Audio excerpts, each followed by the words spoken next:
살려뒀다는 건가? 그 마지막까지. Assalamualaikum, halo teman-teman, kita bertemu lagi.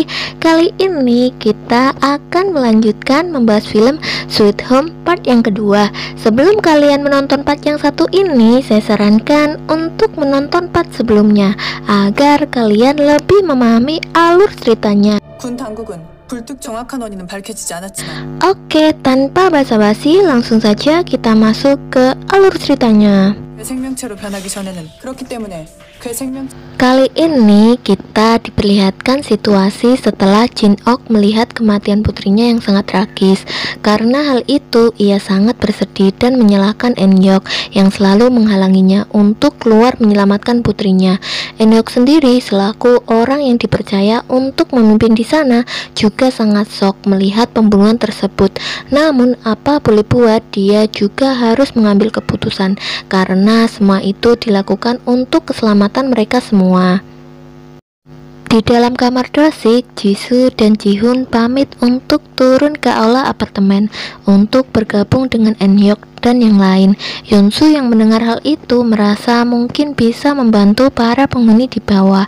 Akhirnya Yeonsu, Jisoo dan Jihoon pergi ke aula apartemen. Sementara Dosik dan Yongseo dan anak-anak tetap bertahan di sana. Di kamar lain, terlihat salah seorang penghuni apartemen bernama Andil Sok bersama dengan perawatnya yang bernama Yuri. Yang mendengar pengumuman dari Eun-hyuk, mereka juga memutuskan untuk ikut turun ke aula apartemen bergabung dengan para penghuni lainnya. 이게 얼마나 좋습니까?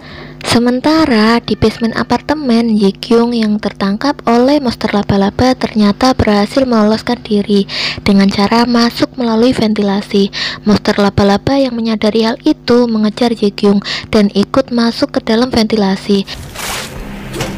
Setelah beberapa saat, Ji-kyung akhirnya berhasil menemukan sebuah pintu keluar. Namun monster itu menemukannya dan menahan tubuh Ji-kyung dengan jaring laba-labanya.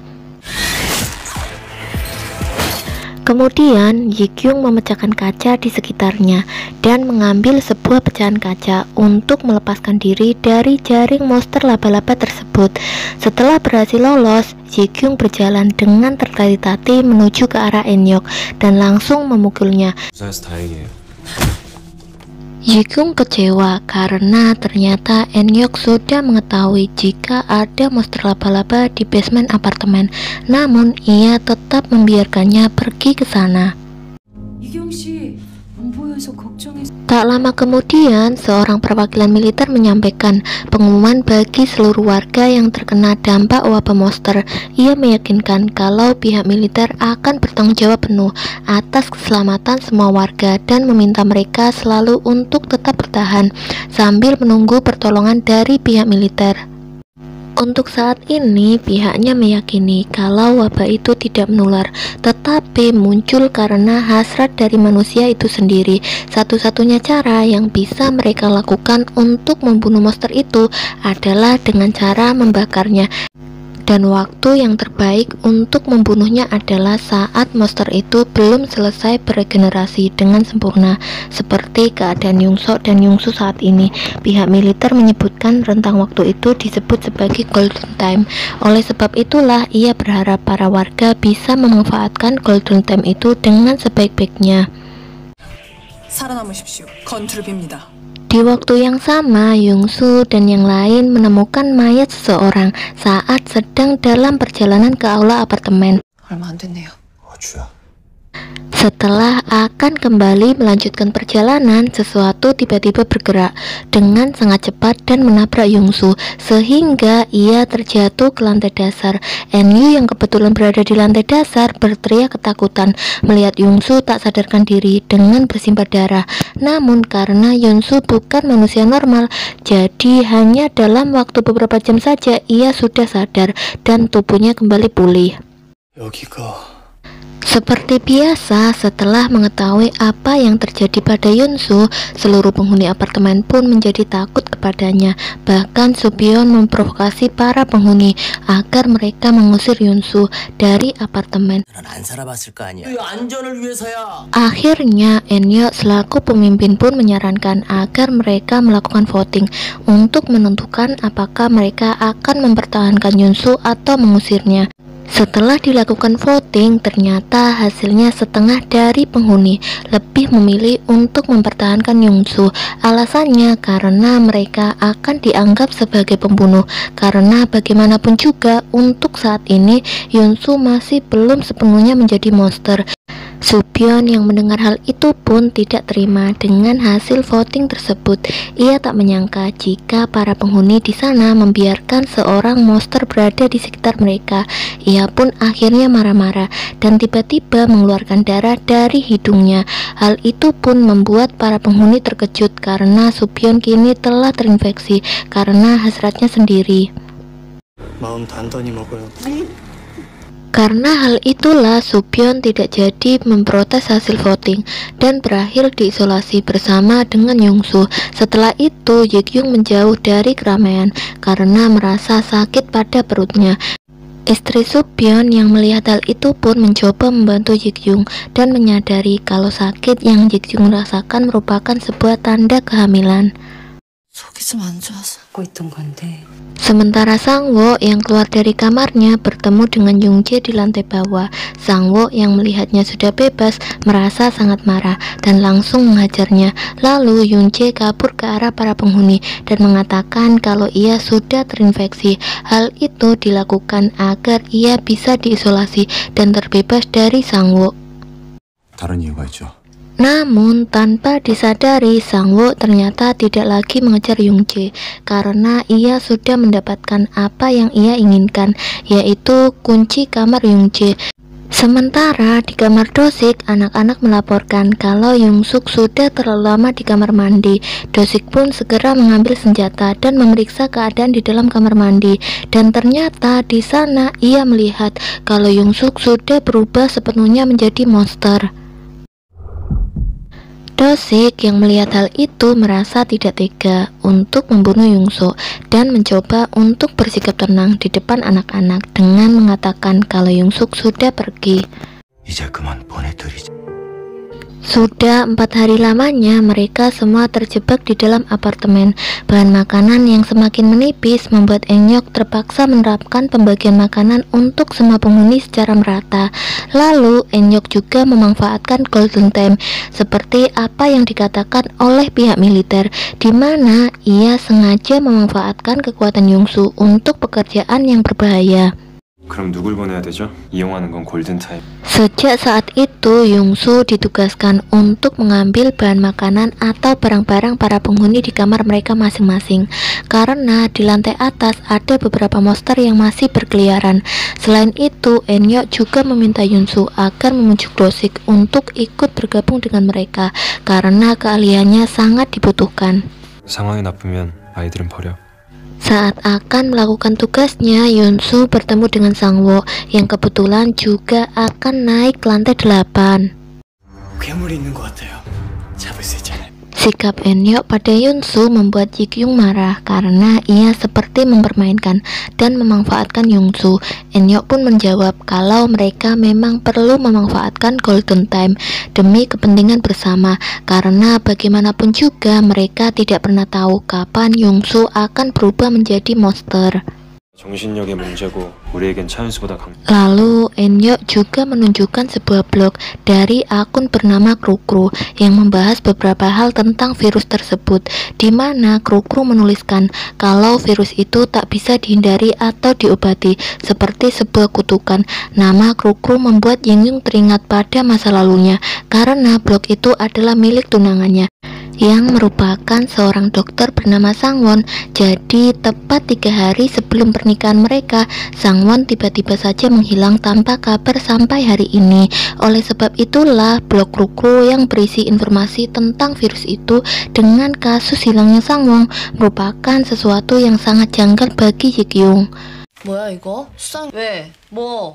Sementara itu, Yungsu dan Sangwo terkejut dengan kebakaran yang terjadi di lantai atas. Di sana, monster dengan lengan panjang menyekat Sangwo, dan monster bergerak dengan cepat juga menyerang Yungsu. Beruntung Yungsu diselamatkan Gilsop dan Yuri. Mereka sengaja membakar ruangan di sana untuk membunuh semua monster yang berada di ruangan tersebut. 조심하십시오. Kemudian Sangwo ditemukan pingsan tepat di samping monster yang sudah tewas. Dan yang mengejutkan adalah monster itu ternyata telah mengumpulkan begitu banyak mayat manusia di dalam sebuah ruangan. Di samping monster tersebut terdapat sebuah catatan miliknya yang berisi sebuah penyesalan karena tak bisa menyelamatkan anaknya yang dibunuh oleh monster. 내 손이 다 아들은 살아있을까? Ternyata rasa penyesalan itulah yang memicu hasratnya dan mengubahnya menjadi seorang monster. Setelah Sangwo sadar, ia lalu pergi ke kamar Yungjae. Di sana hatinya bagai teriris melihat bukti-bukti penyiksaan yang dilakukan oleh Yungjae pada anak-anak di bawah umur. Selama ini kita berpikir kalau Sangwo adalah orang jahat karena telah menyiksa Yungjae.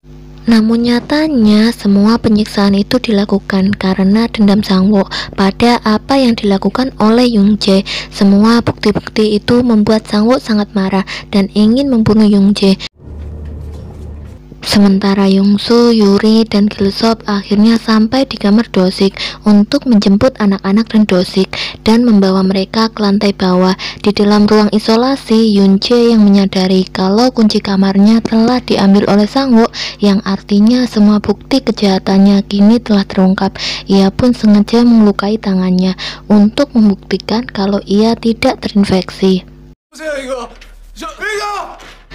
Setelah dikeluarkan dari ruang isolasi, Yungjae pun langsung mengambil senjata dan berniat membunuh Sangwo agar kejahatannya tidak terbongkar. Di saat itulah Sangwo tiba di lantai bawah dengan sangat emosi.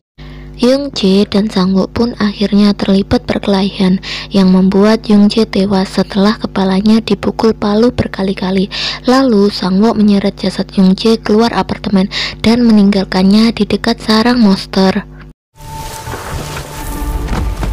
Kemudian Sangwo membawa jasad Putri Jingop agar bisa dimakamkan dengan semestinya. Setelah itu Sangwo berniat pergi, namun Jihun menahannya dan meminta Sangwo untuk tidak pergi karena Jihun sudah tahu tentang kejahatan Yungjae. Jadi dahulu seorang bapak-bapak memberikan pekerjaan untuk Sangwo untuk mencari putrinya yang hilang karena diculik, di mana penculik itu adalah Yungjae. Naasnya karena Yungjae dikenal sebagai pribadi yang baik, hakim tidak bisa memproses hukumannya dan ia pun dibebaskan begitu saja. Sejak saat itulah Sangwo bertekad untuk menemukan Yungjae dan akan membunuhnya. Keesokan harinya, para penghuni mulai menyusun strategi dan bahkan melakukan simulasi untuk menangkap monster. Setelah itu, Yekyung keluar dari apartemen untuk mencari informasi tentang apa yang terjadi pada Sangwon. Sesampainya di tempat kerja Sangwon dahulu, Yekyung langsung mencari informasi yang berkaitan tentang virus monster. Di sana, ia membaca blog kru-kru milik Sangwon yang berisi tentang bagaimana saat Sangwon mulai terinfeksi virus tersebut. Namun, di tengah pencariannya itu, Yekyung dikepung oleh polisi dan akhirnya ditangkap. Di dalam apartemen, Eun-hyuk mulai memperketat setiap jadwal yang harus ditaati oleh para penghuni, mulai dari jatah makanan sampai dengan kondisi kesehatan mereka. Namun, Dosik tidak suka dengan Eun-hyuk karena dinilai telah memanfaatkan Yungsu untuk menjadi pesuruh. Apalagi tugas yang diberikan sangatlah berbahaya, sehingga tak jarang Yungsu kembali dengan keadaan terluka. 하지만 차윤수는 위험하지만 필요하죠. Sementara itu, Supyeon kini telah berubah menjadi monster. Ia pun keluar dari ruangan isolasi dan mendekati para penghuni. Kemudian, sang istri pun maju dan menyiapkan diri untuk membunuh Supyeon.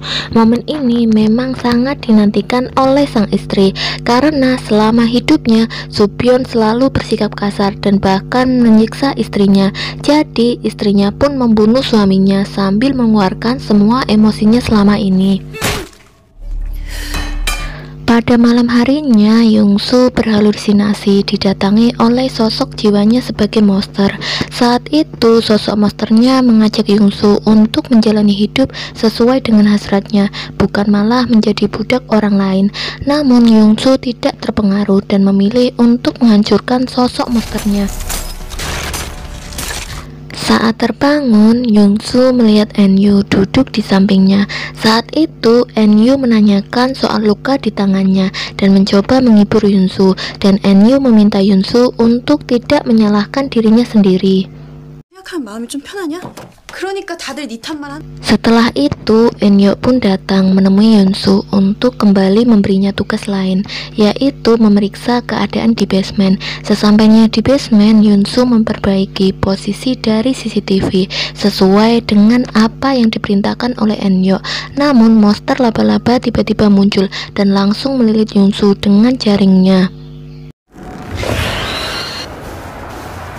Di tempat lain, Yik-yung yang ditangkap kini diinterogasi oleh pihak kepolisian. Di sana, ia diberitahu tentang Sang-won yang ternyata telah terinfeksi virus itu terlebih dahulu dan telah menjadi objek penelitian untuk menemukan obat atau penangkal virus tersebut. Kemudian, ia pun diminta untuk memberitahukan apapun yang ia ketahui tentang virus tersebut. 까지 알고 있습니까? Karena ia tahu kalau ia pasti akan dibunuh. Setelah mengatakan semuanya, ia pun mencoba membuat kesepakatan dengan pihak kepolisian, di mana ia akan memberitahu polisi tentang keberadaan seseorang yang sedang mengalami monsterisasi yang dicari oleh pihak militer, di mana monsterisasi sendiri adalah fase sebelum seseorang menjadi monster dan orang yang dicari adalah Yongsu. Di basement apartemen, sebuah monster lain tiba-tiba datang dan menyelimuti tubuh Yongsu yang terikat oleh jaring monster laba-laba. Di saat itulah Enyo, Sanwo, Jisoo, dan Jihoon datang ke basement untuk menyelamatkan Yongsu. Di saat mereka sudah mulai mendekat ke arah Yongsu, salah satu monster tiba-tiba bergerak menjauh dari Yongsu. Sementara itu, Do-sik yang sedang memantau dari CCTV terkejut saat mendengar pergerakan dari arah ventilasi. Tak lama kemudian, salah satu anak berteriak karena sedang dikejar oleh monster laba-laba. Do-sik pun bergegas untuk menyelamatkan anak tersebut. Ia pun langsung menembak monster laba-laba dan bergegas kabur menjauhi monster tersebut. Namun sayangnya, Do-sik terjatuh dan beruntungnya monster laba-laba itu tak bisa mendekati Do-sik karena terkena jebakan tali. Tetapi monster itu berhasil menangkap Soo-young yang membuat Do-sik merasa sangat bersalah. Untuk part 2 cukup sampai di sini dulu ya. Tonton part selanjutnya. Jangan lupa like, komen, subscribe, dan nyalakan lonceng notifikasinya agar kalian tidak ketinggalan video-video berikutnya. Terima kasih.